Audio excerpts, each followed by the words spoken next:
এই তো শোনা একটু পরেই বাড়ি চলে যাবো। আরে লালটুর বাইকে বসে আছি। আরে শোনা কি হবে যেন গাড়িটা থেমে গেল বুঝলে।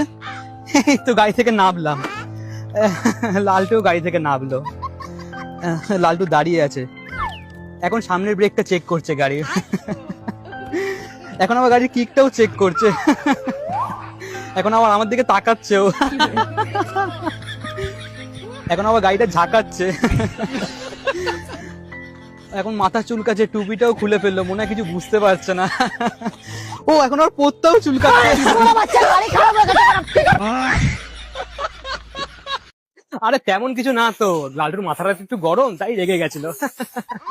এখন তাই তো গাড়িটা ঠেলতে ঠেলতে নিয়ে যাচ্ছি।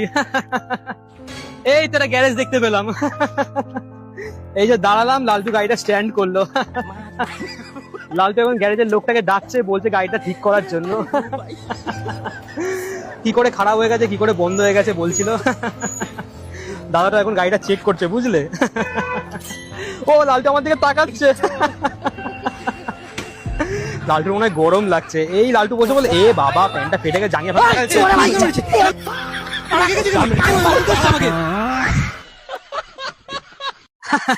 আরে বাবা তেমন কিছু হয়নি তো, লালটু তো মাথাটা একটু গরম তাই অল্পতেই খেপে যায়। এই তো লালটু এখন আমাকে আগে যেতে বললো। এখন এখন এই তো গ্যারেজের দিকে ঢুকছি গো। এই তো গ্যারেজের দাদাটা গাড়িটা ঠিক করছে মনে হচ্ছে, আমাকে বসিয়ে দিল লালটু। এখন লালটু দাঁড়িয়ে আছে, হ্যান্ডেলটা ঘোরাচ্ছে গাড়ির। এখন আবার ক্লাসটা চিপছে এইভাবে,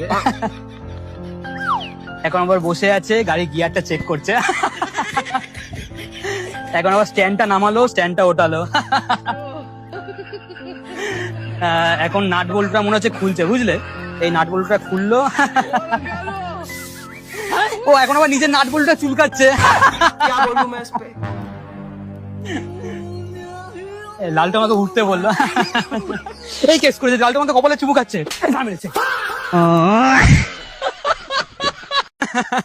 আরে ওটা তেমন কিছুর আওয়াজ ছিল না গো, আমার গাড়িতে একটা মশা বয়েছিল তাই লালটু চড় মেরে হাঁটিয়ে দিল। এই তো শোনা একটু পরেই বাড়ি চলে যাবো। আরে লালটু তো একটু হাগা পেয়েছে তাই একটা মাঠের সামনে দাঁড়ালাম। এই লালটু এখন প্যান্ট খুলছে, এই মাঠের দিকে নামলো, কোথায় হাঁকবে বুঝতে পারছে না বুঝলে। লালটু এখন আমার দিকে তাকাচ্ছে, লালটু এখন দৌড়াদৌড়ি করছে, এই এখন বসে বললো তুমি বিশ্বাস করছো না, শোনো তুমি আমাকে বিশ্বাস করছো না, ঠিক আছে তুমি হোয়াটসঅ্যাপে অনো, আমি লালটুর পোদে ফটো তোমাকে পাঠাচ্ছি।